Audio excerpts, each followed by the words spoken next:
నమస్కారం. సుఖీభావుకు స్వాగతం. గుండెకు బైపాస్ అంటే మేజర్ సర్జరీ.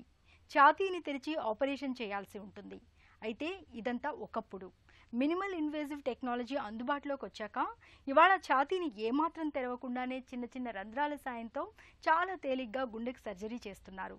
సంప్రదాయ సర్జరీకి భిన్నంగా కేవలం చిన్నపాటి రంధ్రాల సాయంతో గుండెకు ఎలా సర్జరీ చేస్తున్నారో తెలియజేసే ప్రత్యేక కథనంతో మీ ముందుకొస్తోంది నేటి సుఖీభవ. గుండెకు ఆపరేషన్ అంటే నిన్న మొన్నటి దాకా ఛాతీని తెరవడం తప్ప మరో ప్రత్యామ్నాయం ఉండేది కాదు.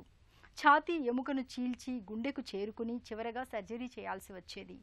ఇలాంటప్పుడు సహజంగానే రక్తం ఎక్కువగా పోతుంది. దీనికి తోడు ఎక్కువ రోజులు హాస్పిటల్లో ఉండాల్సి వస్తుంది. ఇన్ఫెక్షన్ల బెడద కూడా ఎక్కువగానే ఉంటుంది. ఫలితంగా కోలుకోవడానికి ఎక్కువ కాలం పడుతుంది. అయితే మినిమల్ ఇన్వేజివ్ టెక్నాలజీ ఈ కష్టాలన్నింటికీ చెక్ పెట్టేసింది. ఛాతీని ఏమాత్రం తెరవకుండా కేవలం చిన్న చిన్న రంధ్రాల సాయంతో డాక్టర్లు ఇవాళ చాలా తేలికగా గుండెకు ఆపరేషన్లు చేసేస్తున్నారు. ఇటు డాక్టర్లకు అటు పేషెంట్లకు ఎంతగానో ఉపయుక్తంగా ఉంటున్న మినిమల్ ఇన్వేజివ్ కార్డియాక్ సర్జరీ గురించిన పూర్తి వివరాల్ని ఇప్పుడు తెలుసుకుందాం.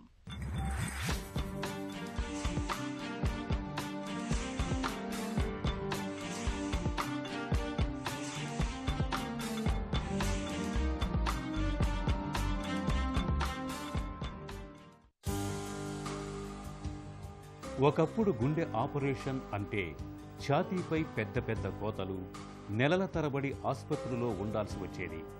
వీటికి తోడు మత్తు ఇంజెక్షన్లు, ఇన్ఫెక్షన్ల రిస్కు, కోత పెట్టిన ప్రాంతంలో చర్మం లోపల నుంచి ఉబ్బెత్తుగా పెరిగే కీలాయిడ్లు, ఇవన్నీ చాలామందిని ఆపరేషన్ అంటేనే భయపడేలా చేసేవి. అయితే గుండెకు సంబంధించిన సర్జరీల్లో ఎప్పటికప్పుడు ఆవిష్కృతమవుతున్న కొత్త కొత్త టెక్నాలజీలు మొత్తం ఆపరేషన్ల ప్రక్రియనే సులభతరం చేస్తున్నాయి. ఇటీవల కాలంలో అందుబాటులోకి వచ్చిన మినిమల్లీ ఇన్వేజివ్ టెక్నాలజీ గుండెకు సంబంధించిన శస్త్రచికిత్సల్లో ఒక కొత్త ఒరవడికి శ్రీకారం చుట్టింది. మనం గుండె ఆపరేషన్లు అనగానే ఇప్పటిదాకా కూడా సాంప్రదాయ పద్ధతిలోనే చేస్తూ వచ్చామండి. సాంప్రదాయ పద్ధతిలో ఏంటంటే మన ఛాతీకి ఉండే మధ్యలో ఉండే ఎముకని స్టెర్నమ్ అంటాము. ఆ ఎముకని నిలువుగా కట్ చేసి మనం డైరెక్ట్గా గుండెకి రీచ్ అయ్యి గుండె మీద చేసే ఏ ఆపరేషన్లు అయినా, ఫర్ ఎగ్జాంపుల్ బైపాస్ ఆపరేషన్లు కానీ, కవాటాలు మార్పిడి ఆపరేషన్లు కానీ, లేదు అంటే మన చిన్నపిల్లల్లో వచ్చే కంజెనిటల్ డిసీజెస్ కూడా మనం ఈ కన్వెన్షనల్ పద్ధతి అంటాం, సాంప్రదాయ పద్ధతిలో మనం ఈ ఓపెన్ చేసే విధానంలోనే చేస్తున్నామండి. కాకపోతే దీనికి ప్రతికూలతలు అంటూ ఏమీ లేవు. దీన్ని ఇప్పటికి కూడా మనం కొన్ని ఎక్కువ సిట్యువేషన్స్లో మనం ఈ విధానంలోనే ఎక్కువ శస్త్రచికిత్సలు నిర్వహించడం జరుగుతూ ఉంటుందండి. మినిమల్లీ ఇన్వేజివ్ టెక్నాలజీ అందుబాటులోకి రావడంతో గుండెకు చేస్తున్న శస్త్రచికిత్సల రూపురేఖలు పూర్తిగా మారిపోయాయి. ఛాతీని పూర్తిగా తెరవాల్సిన అవసరం ఇప్పుడు ఎంతమాత్రం లేదు. పక్కటెముకల్ని వేరు చేయకుండానే కేవలం శరీరంపై చిన్నపాటి రంధ్రాల్ని చేయటం ద్వారా సర్జరీలను పూర్తి చేయవచ్చు. చర్మంపై మందంగా, చూడటానికి ఎబ్బెట్టుగా కనిపించే కీలాయిడ్స్ రిస్కు ఈ మినిమల్లీ ఇన్వేజివ్ సర్జరీలో ఎంతమాత్రం ఉండదు. ఇన్ఫెక్షన్ల రిస్కు బాగా తక్కువగా ఉంటుంది.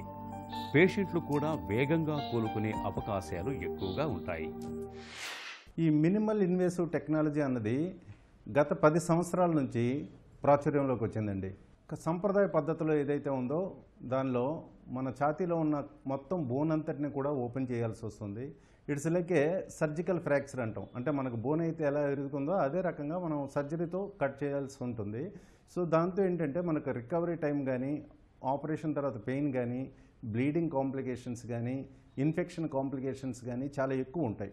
సో దీన్ని అధిగమించడానికి ఏంటంటే మనకు గత 10-15 సంవత్సరాల నుంచి ఈ మినిమల్ ఇన్వేసివ్ సర్జరీ అనే ఈ టెక్నాలజీ గుండె ఆపరేషన్లో మనం విరివిగా ఉపయోగించడం జరుగుతుంది.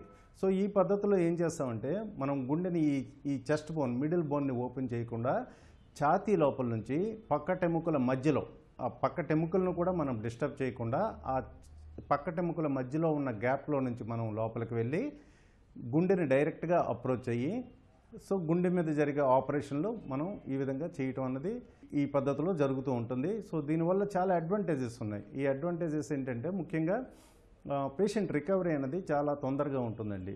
పేషెంట్ రికవరీ ఎలా తొందరగా ఉంటుందంటే, మనం రొటీన్గా ఈ ఆపరేషన్ అనేది పక్కటెముకల ద్వారాగా ఈ మినిమల్ ఇన్వేసివ్ పద్ధతిలో చేస్తే 2-3 రోజుల్లోనే పేషెంట్ కోలుకోవటం ఉంటుంది. Operation most of the times ఏంటంటే హాస్పిటల్ నుంచి కూడా డిశ్చార్జ్ కూడా చేయటం జరుగుతూ ఉంటుంది. అండ్ ఒక 10-15 రోజుల్లో సాధారణమైన యాక్టివిటీస్ అంటే ఆఫీస్లో కూర్చోవటం కానీ, లేదంటే మరీ స్టర్నెస్ జాబ్ కాకుండా ఈజీగా వాళ్ళు ఉద్యోగం చేసుకునే పద్ధతులు ఏమైనా ఉంటే వాటన్నిటికి కూడా వెళ్తారు. మ్యాక్సిమం 2-3 వీక్స్లో కూడా మోస్ట్ ఆఫ్ ది పేషెంట్స్ మనకి ఈ పద్ధతిలో రెడీ అవుతారు. అదే మనం కన్వెన్షనల్ పద్ధతి, సాంప్రదాయ పద్ధతిలో చేసేటప్పుడు ఏంటంటే కంప్లీట్ రికవరీ కోసం ఈ పని చేయడానికి, ఈ రికవరీ చేయడానికి కొన్నిసార్లు 45 రోజుల నుంచి 2 నెలలు కూడా సమయం పడుతుంది. మినిమల్ ఇన్వేజివ్ పద్ధతిలో ఉన్న పెద్ద అనుకూలత ఏంటంటే, సంప్రదాయ బైపాస్ సర్జరీలో మాదిరిగా గుండెను ఆపకుండానే, అంటే హార్ట్ లంగ్ మెషిన్ అవసరం లేకుండానే సర్జరీ చేయడానికి వీలవుతుంది. సంప్రదాయకంగా చేస్తున్న బైపాస్ సర్జరీలో ఛాతీపై పెద్దగా కోత పెట్టి ఆపై ఎముకను కట్ చేసి లోపలి గుండెకు సర్జరీ చేసేవాళ్ళు. అయితే మినిమల్ టెక్నాలజీ అందుబాటులోకి వచ్చాక చాలా తక్కువ కోత, అంటే 3-4 అంగుళాలు మాత్రమే కోత పెట్టి చాలా సులువుగా గుండెకు సర్జరీ చేసేస్తున్నారు. ఇటు పేషెంట్లకు అటు డాక్టర్లకు ఎంతగానో అనుకూలంగా ఉండే మినిమల్ ఇన్వేజివ్ సర్జరీ గురించిన మరిన్ని వివరాలను ఇప్పుడు తెలుసుకుందాం. ఇన్వేసివ్ సర్జరీ వలన ఉపయోగాలు ఏంటంటే, ముఖ్యంగా ఏంటంటే రికవరీ, ఆపరేషన్ తర్వాత రికవరీ అన్నది చాలా స్పీడ్గా ఉంటుందండి. ఆపరేషన్ యొక్క కాంప్లికేషన్స్ అంటాం, ఫర్ ఎగ్జాంపుల్ బ్లీడింగ్ కాంప్లికేషన్స్ అనేవి ఆపరేషన్ తర్వాత కన్వెన్షనల్ పద్ధతిలో సాధారణంగా జరుగుతుంటుంది. ఆ రకంగా దానికి ఏంటంటే మనం ఎక్కువ బ్లడ్ ట్రాన్స్ఫ్యూజన్స్ కానీ ఇవ్వాల్సి వస్తుంది. ఈ మినిమల్ ఇన్వేసివ్ పద్ధతిలోకి వచ్చేటప్పటికి ఏంటంటే మనకి ట్రాన్స్ఫ్యూజన్స్ తగ్గుతుంది. అంటే బ్లీడింగ్ అయ్యే అవకాశం, ఎముక అన్నది కట్ చేయకపోవటం వల్ల బ్లీడింగ్ అయ్యే అవకాశం కొంచెం తగ్గుతుంది కాబట్టి ట్రాన్స్ఫ్యూజన్స్ తగ్గుతాయి. దాంతోపాటు ట్రాన్స్ఫ్యూజన్ రిలేటెడ్ కాంప్లికేషన్స్ కూడా తగ్గుతాయి. అండ్ ఇన్ఫెక్షన్ కూడా, ఎందుకంటే ఇది చాలా చిన్న infection, most of the times ఏంటంటే 5 సెంటీమీటర్లు కానీ 5 సెంటీమీటర్ల కన్నా లోపలే, అంటే 2 ఇంచెస్ లోపలే ఉంటుంది కాబట్టి మనకు ఇన్ఫెక్షన్ వచ్చే ఛాన్సెస్ కూడా చాలా తక్కువగా ఉంటుంది ఈ పద్ధతిలో.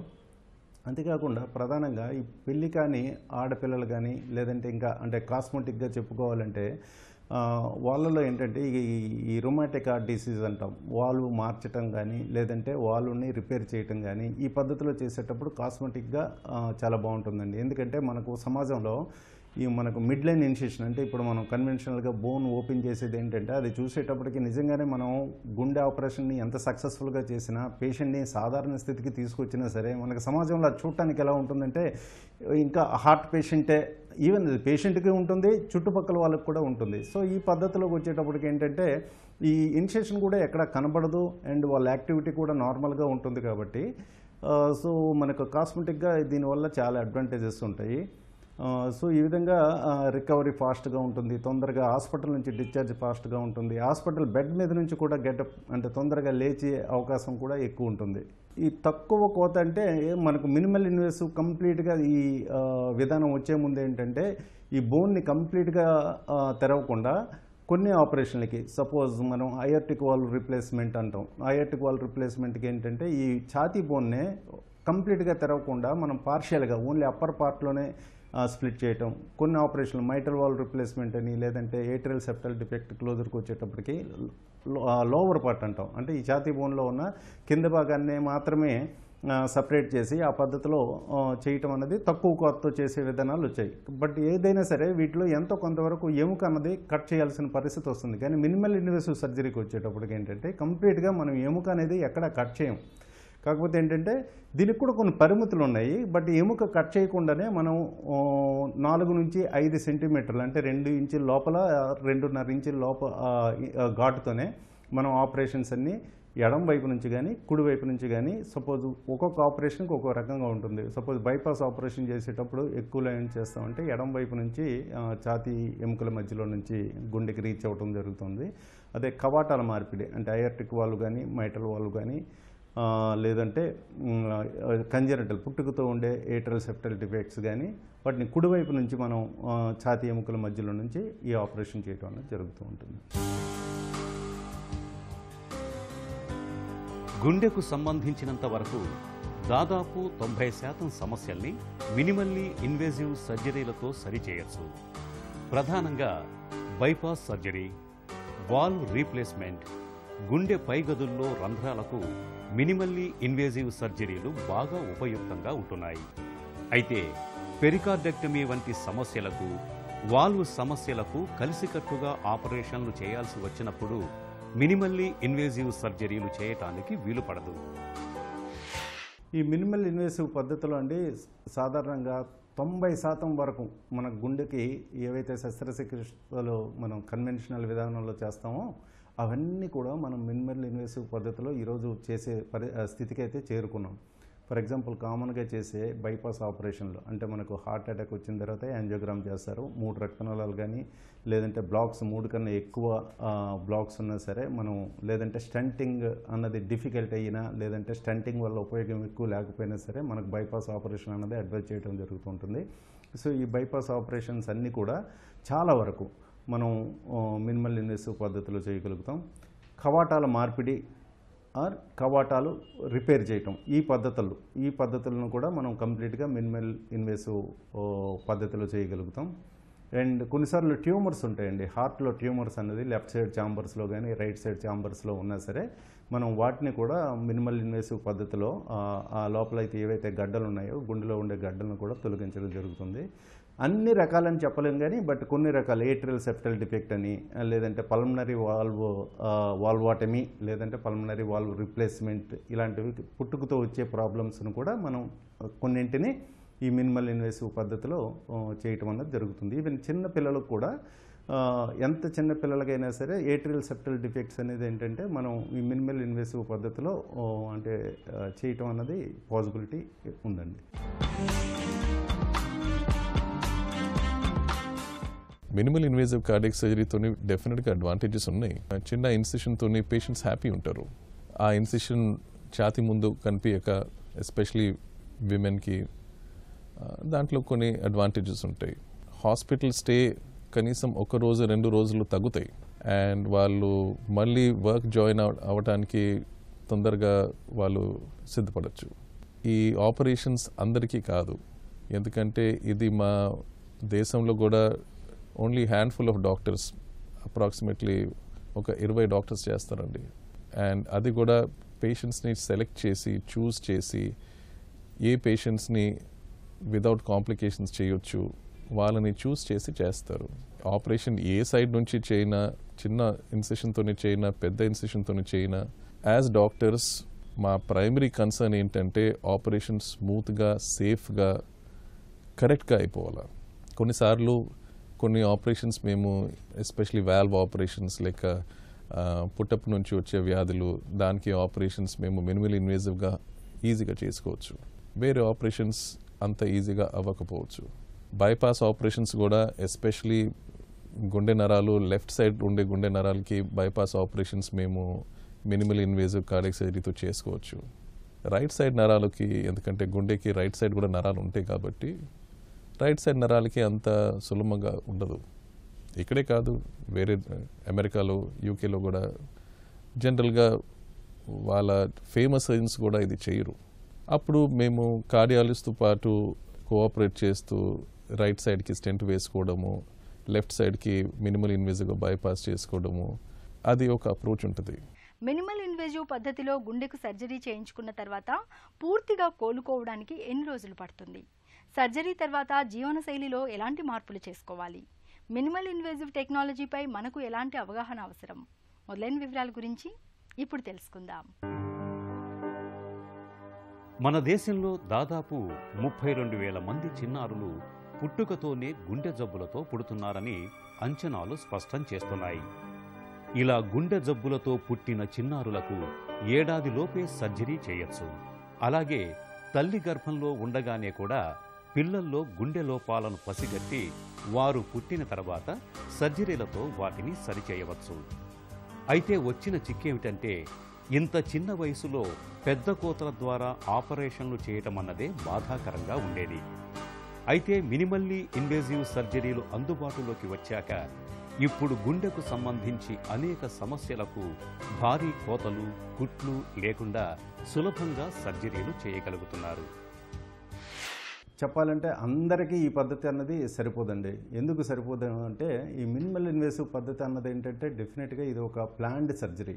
అంటే పేషెంట్ని మనం కంప్లీట్గా అసెస్ చేసి అన్ని రకాలుగా అసెస్ చేసి వాళ్ళ రక్తనాళాలు ఎలా ఉన్నాయి, హార్ట్ కండిషన్ ఎలా ఉంది, పేషెంట్ జనరల్ కండిషన్ ఎలా ఉంది, ఊపిరితిత్తులు ఎలా ఉన్నాయి, ఇవన్నీ అసెస్ చేసి అన్నీ మంచిగా ఉన్న తర్వాతే మనం మినిమల్ ఇన్వేసివ్ సర్జరీ అన్నది ఒక ప్లాన్డ్గా చేయటం జరుగుతుందండి.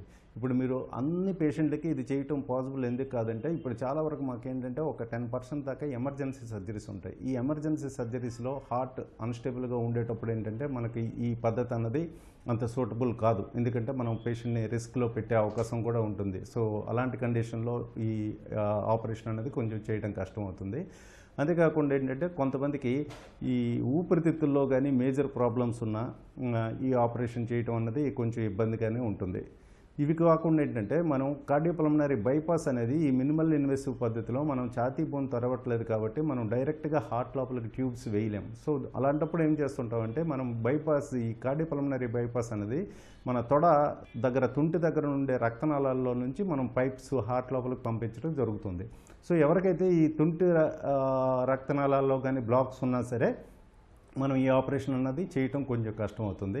ఇంకొకటి ఏంటంటే కొంతమందికి బైపాస్ ఆపరేషన్తో పాటు కవాటం మార్చడం, for example mitral valve replacement చేయాలి అండ్ బైపాస్ కూడా చేసి 3 నుంచి 4 గ్రాఫ్ట్లు వేయాలనుకోండి. అంటే 2 ఆపరేషన్లు కూడా మనం ఈ పద్ధతిలో చేయటం అన్నది కొంచెం కంబర్సమ్గానే ఉంటుంది. అదర్వైజ్ 90% ఆఫ్ ది ఆపరేషన్స్ మనం ఈ మినిమల్ ఇన్వేసివ్ పద్ధతిలో మనం క్లియర్ చేయడానికి అవకాశం అయితే ఉంటుంది. గుండె జబ్బుల విషయంలో ఓపెన్ హార్ట్ సర్జరీ లాంటి వాటి అవసరం లేకుండా సన్నని కోతల ద్వారా మైక్రోస్కోప్ ద్వారా వీక్షిస్తూ ఆపరేషన్లను దిగ్విజయంగా చేస్తున్నారు. అయితే కేవలం చిన్నపాటి రంధ్రాల సాయంతో చేసే ఈ మినిమల్లీ ఇన్వేజివ్ సర్జరీలతో దుష్ఫలితాలు ఏవైనా ఉంటాయా అనే సందేహం చాలామందికి ఉంటుంది. నిజానికి ఏ ఆపరేషన్లో అయినా రకరకాల సమస్యలు వచ్చే రిస్కు 2% వరకు ఉంటుంది. మినిమల్లీ ఇన్వేజివ్ సర్జరీలో కూడా ఈ రిస్క్ ఉంటుంది. అయితే సంప్రదాయ శస్త్రచికిత్సలతో పోలిస్తే మినిమల్లీ ఇన్వేజివ్ సర్జరీతో పేషెంట్లకు అనుకూలతలు బాగా ఎక్కువగా ఉంటాయి. ఒకటేంటంటే ఈ మినిమల్ ఇన్వేసివ్ సర్జరీస్లో అండి రిజల్ట్స్ అన్నది ఇక్కడే కాదు ఎక్కడైనా మంచిగా ఉంటాయండి. ఎందుకంటే పరిమితులు అన్నవేం లేవు. ఎందుకంటే మనం ఇది ఇట్ ఈస్ ఇందాక నేను చెప్పినట్టు ఇది వెల్ ప్లాన్డ్ సర్జరీస్ అనమాట. సో పేషెంట్ని కంప్లీట్గా సూటబుల్ అని అనిపించిన తర్వాతే ఆ పేషెంట్ మనం మినిమల్ ఇన్వేసివ్ పద్ధతిలోకి మనం సబ్జెక్ట్ చేయడం జరుగుతుంటుంది. ఏ ఆపరేషన్స్ అయినా సరే ఈ గుండెకి సంబంధించిన ఆపరేషన్లు మనం మినిమల్ ఇన్వేసివ్ పద్ధతిలో చేయొచ్చు. ఫ్యూచర్లో దీనివల్ల ఎటువంటి మేజర్ ప్రాబ్లమ్స్ కూడా ఉండవండి. ఒక రకంగా చెప్పాలంటే కన్వెన్షనల్ పద్ధతి కన్నా ఇది మోర్ సేఫ్ అని చెప్పాలి. ఎందుకంటే కన్వెన్షనల్ పద్ధతిలో మనం ఈ ఛాతీ బోన్ ఓపెన్ చేసేటప్పుడు మళ్ళీ రీడూ సర్జరీ ఫ్యూచర్లో ఎప్పుడైనా చేయాల్సి వచ్చేటప్పుడు ఏమవుతుందంటే గుండెంతా వచ్చి ఈ ఛాతీ బోన్ కతుక్కుపోవటం వల్ల దాన్ని మనం విడదీయటానికి సెకండ్ టైం ఆపరేషన్ చాలా డిఫికల్ట్గా ఉంటుంది. బట్ మినిమల్ ఇన్వేసివ్ సర్జరీలోకి వచ్చేటప్పటికి సెకండ్ టైం ఆపరేషన్ చేయాల్సి వచ్చేటప్పుడు కూడా మనం ఈ ఛాతీ బోన్ని ముందు కట్ చేయలేదు కాబట్టి చాలా వరకు ఓపెన్ చేసే పద్ధతిలో కన్నా మినిమల్ ఇన్వేసివ్ సర్జరీలో కానీ సెకండ్ టైం చేస్తే అప్పుడు మనకు ఆపరేషన్ రిస్క్ తగ్గుతుంది, ఆపరేషన్ చేయటం కూడా తేలికవుతుంది. మనం డైరెక్ట్గా హార్ట్ని చేతితో పట్టుకోవడానికి ఉండదు, డైరెక్ట్గా హార్ట్ని మనం ఫీల్ అవటానికి ఉండదు. మన చేతిలో లాంగ్ షాఫ్ట్ ఇన్స్ట్రుమెంట్స్ అని అంటే ఎండోస్కోపీ ద్వారా చూడటం అని కెమెరా ద్వారా చూడటం ఇవన్నీ ఉంటాయి. సో సర్జన్కి చాలా ఎక్స్పీరియన్స్ అన్నది కంపల్సరీ. ఎందుకంటే రేపు పొద్దున ఎమర్జెన్సీ ఏదైనా సిచ్యువేషన్ వచ్చినా సరే ఇమీడియట్గా పేషెంట్ లైఫ్ని కాపాడటానికి ఇమీడియట్గా కొన్నిసార్లు కన్వర్ట్ కూడా చేయాల్సిన అవసరం ఉంటుంది. డెఫినెట్గా ఇది కొంచెం ఎక్స్పీరియన్స్ అండ్ లెర్నింగ్ కర్వ్ ఇవన్నీ అవసరం ఉంటాయండి ఈ ఆపరేషన్లు చేసి. పూర్తిగా తెరవాల్సిన అవసరం లేకుండా చిన్నపాటి రంధ్రాల సాయంతో గుండెకు సర్జరీ చేయడం అనేది పేషెంట్లకు నిజంగా ఒక వరం అనే చెప్పాలి. రక్తస్రావం, ఇన్ఫెక్షన్ల బెడద ఉండదు. హాస్పిటల్లో ఎక్కువ రోజులు ఉండాల్సిన అవసరం లేదు. చాలా తక్కువ సమయంలోనే కోలుకునే అవకాశం ఉంటుంది. తిరిగి రేపటి సుఖీభవలో కలుసుకుందాం. సుఖీభవ కార్యక్రమానికి సంబంధించిన మీ విలువైన సూచనలు, సలహాల్ని వెంటనే మాకు రాయండి. మా చిరునామా Sukhibhava, ETV, Ramoji film city, Hyderabad 501512 లేదా sukhibhava@etv.co.in కు ఈమెయిల్ చేయండి.